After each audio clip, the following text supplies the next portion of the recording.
O Salto para o Futuro está de volta e nesse terceiro bloco tem entrevista. Hoje a nossa conversa é com a professora Edmeia Santos, da Universidade do Estado do Rio de Janeiro. Edmeia é líder do grupo de pesquisa Docência e Cibercultura, criado na própria UERJ e atualmente pesquisa cibercultura na era das redes sociais e da mobilidade. Uma era em que cada clique pode ser a chave para um novo aprendizado. Veja na entrevista.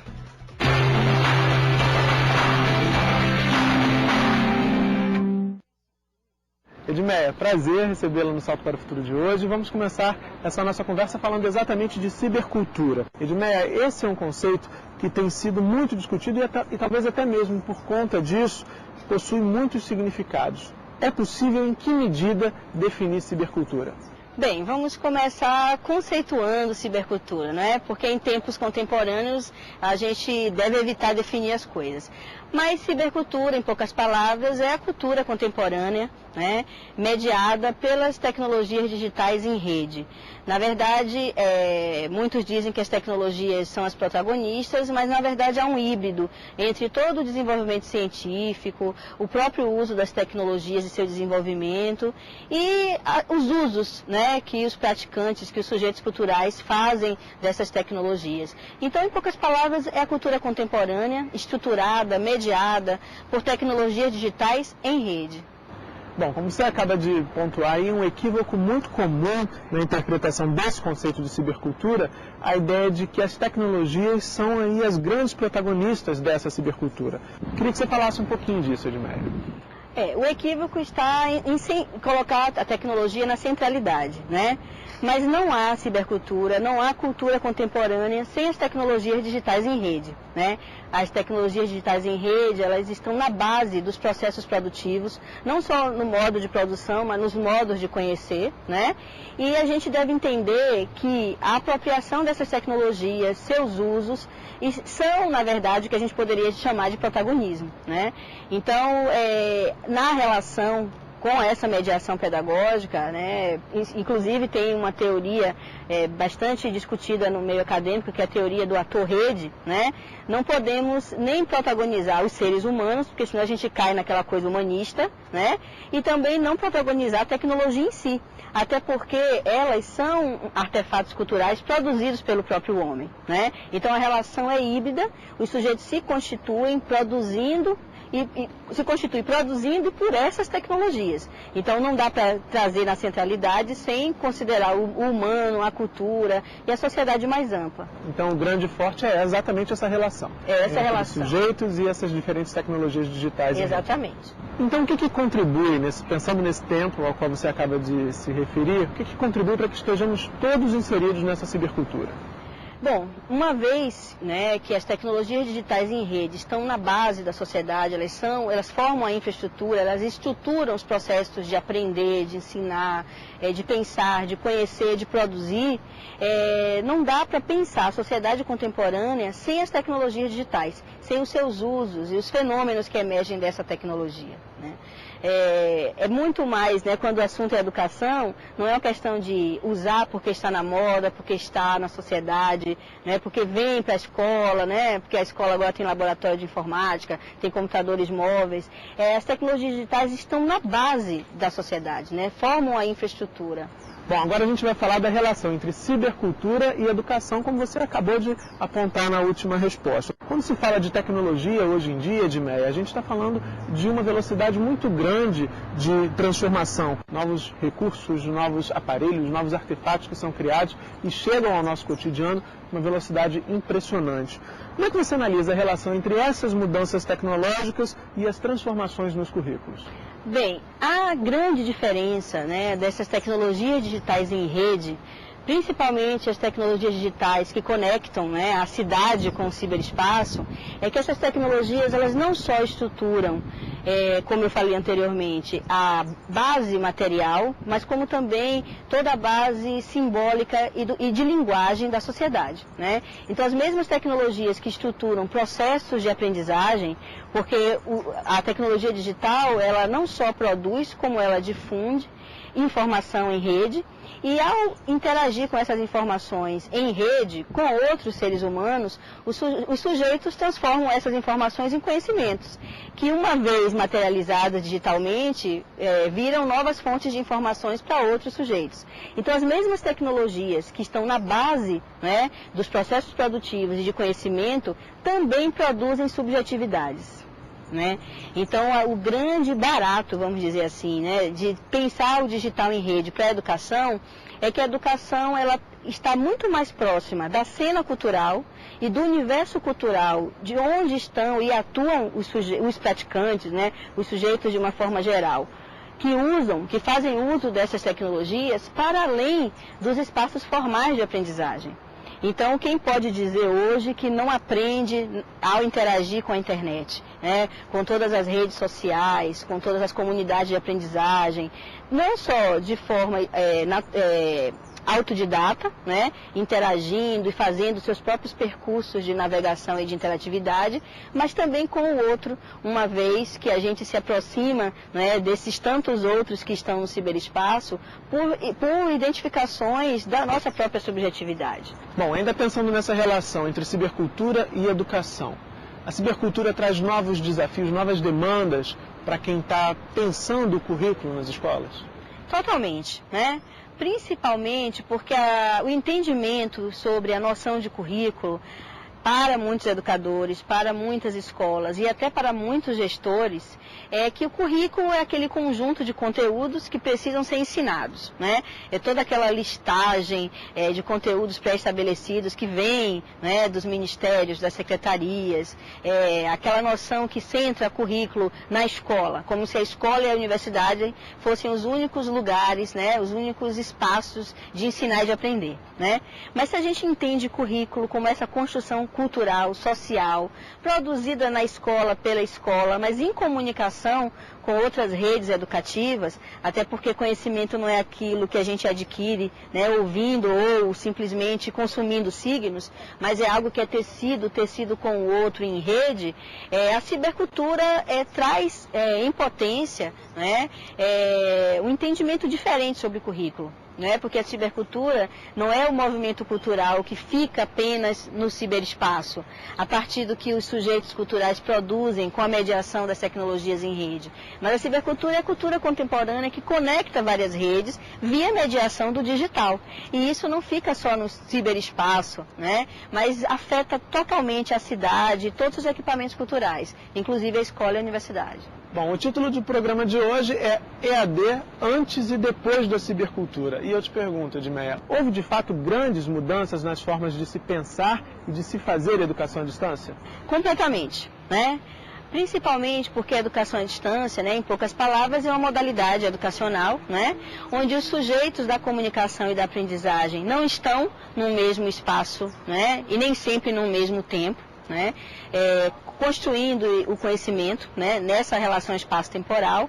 Para que aconteça a educação efetivamente é necessário a mediação, e a mediação de tecnologias, porque o conteúdo, né, e as situações de aprendizagem são mediadas por tecnologias, e nas clássicas práticas de educação à distância, essa mediação era feita por mídias de massa. Né?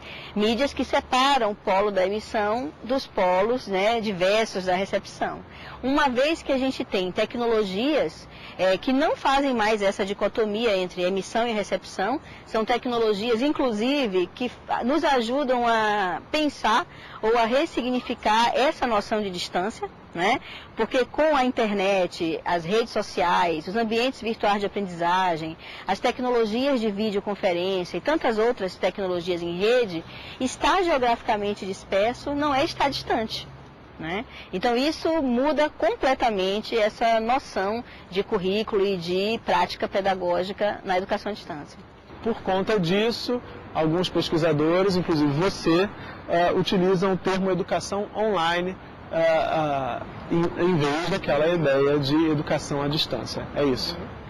A noção de educação online, que eu já venho desenvolvendo há 10 anos, ela é inspirada nas práticas culturais, comunicacionais e por que não falar pedagógicas da cibercultura, né?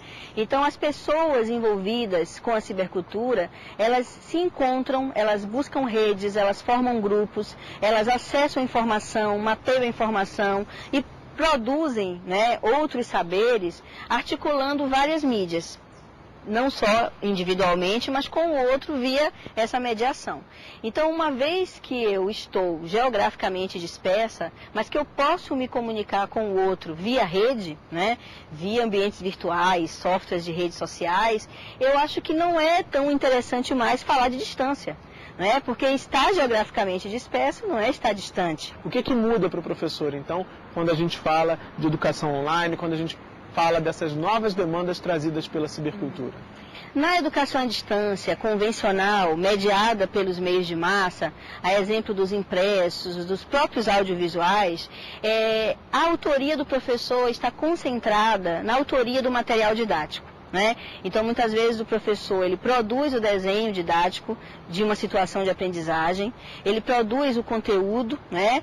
E é esse conteúdo que vai fazer a mediação entre o saber científico, a instituição e o aluno que está lá na outra ponta recebendo, interagindo com isso tudo. Né? E a lógica de comunicação estava centrada no autoestudo.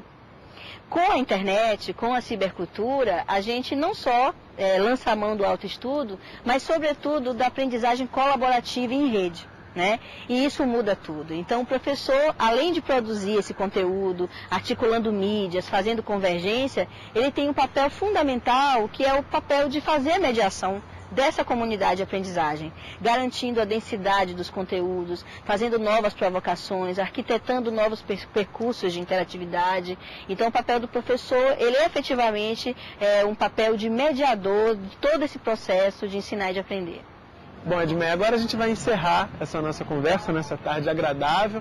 Como eu disse na abertura, a gente veio até a UERJ e você coordena aqui na UERJ o GPDoc, que é o Grupo de Pesquisa Docência e Cibercultura. Queria que você nos contasse então como é a atuação do GPDoc e de que forma essa pesquisa, a atuação nesse grupo, tem contribuído para a busca de novos sentidos para a educação online. Todas as palavras têm políticas de sentido, né? Então, docência e cibercultura, por que docência? Porque a gente entende, né, como Paulo Freire, que não existe docência sem discência. Então, a gente está contemplando o ato de ensinar e de aprender como docência, né, considerando que a gente ensina e aprende muito, né, com os sujeitos de informação, e ao formar a gente também se forma.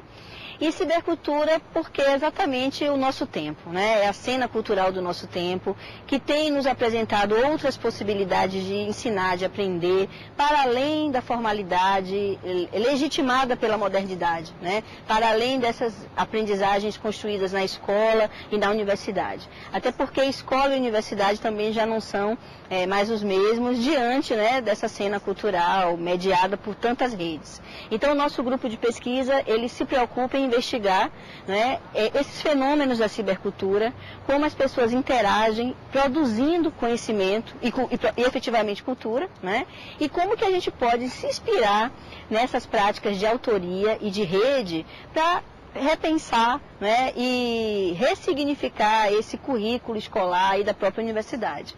Então, nosso grupo se preocupa especificamente com a formação de professores. Então, a gente tem investido bastante na formação de professores e se inspirado exatamente nesse movimento da cidade, do ciberespaço, para instituir, quiçá, né, outras práticas pedagógicas. Tá ótimo, Edmeia. Olha, um prazer. Ai, obrigada. Obrigado pela entrevista. E o GPDoc, se você se interessou, o GPDoc tem um site. Qual é o site, Edmeia? docenciaonline.pro, de professor.br. Esse site, ele é mais que um site, é um ambiente virtual de aprendizagem, aberto, porque qualquer internauta pode espiar, né? Pode reutilizar, inclusive, os conteúdos, se inspirar nas situações de aprendizagem. Nesse site a gente tem nossos projetos de pesquisa, as produções de todo o grupo e as nossas práticas online, na graduação presencial, na graduação à distância e também na pós-graduação, onde desenvolvemos junto à linha de pesquisa redes educativas, cotidianos e processos culturais, aqui no PROPED, que é o Programa de Pós-Graduação em Educação, pesquisas que procuram articular educação e essa cena cultural do nosso tempo. Então, tá aí a dica, anotem e acessem o site. Obrigado, Edmeia, mais uma vez. Obrigada a vocês, estamos à disposição.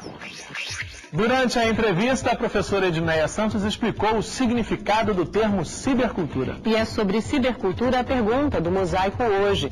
Afinal, que mudanças a cibercultura provoca na educação? Veja o que nossos entrevistados responderam.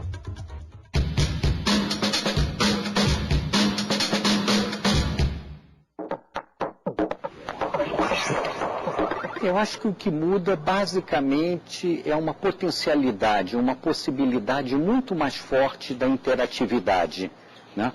Da relação do aluno da educação à distância com seus professores, com seus tutores, né? E o cuidado, né? Porque também o acesso à informação é muito maior. E aí, sobretudo, esse desafio, né, de como fazer dessa quantidade quase infinita de informação, fazer que isso seja uma produção de conhecimento. O que muda com a cibercultura na educação é algo, né, enorme, né, é uma mudança enorme. Porque muda com a cibercultura o tempo, muda o espaço, muda a forma de trabalho, mudam as tecnologias, mudam as relações de mediação e mudam, inclusive, as formas como o sujeito constrói a sua autonomia de autor de sua própria aprendizagem. O que muda é que os polos vão para o espaço. O que quer dizer isso? Hoje, muita atividade da EAD ainda está baseada em momentos presenciais. Com a cybercultura, você tem hoje os conteúdos na internet, os professores na internet, os colegas na internet, as simulações na internet, conteúdos complementares na internet. Então a vida fica mais virtualizada, já está virtualizada, as novas gerações já vivem isso. Então a educação à distância ela vai literalmente para o espaço e se flexibiliza ao limite. E ela contamina a educação presencial. Isso é que vai acontecer. Bom, o que muda com a cibercultura na educação à distância é justamente, eu acho que a distância, a possibilidade de trazer, né, de aproximar a educação do cotidiano do estudante, do cotidiano de todos nós. E entender que a sociedade é a sociedade toda que forma, a sociedade que é formativa. E o professor, ele é um desses elementos dessa educação e da formação. Ou seja, é justamente acabar a distância, diminuir a distância e se apropriar tecnologicamente, né, dessas ferramentas para pensar esse novo ambiente formativo. Chega ao fim o primeiro programa da série Cibercultura, o que muda na educação. Mas o assunto não para por aí não.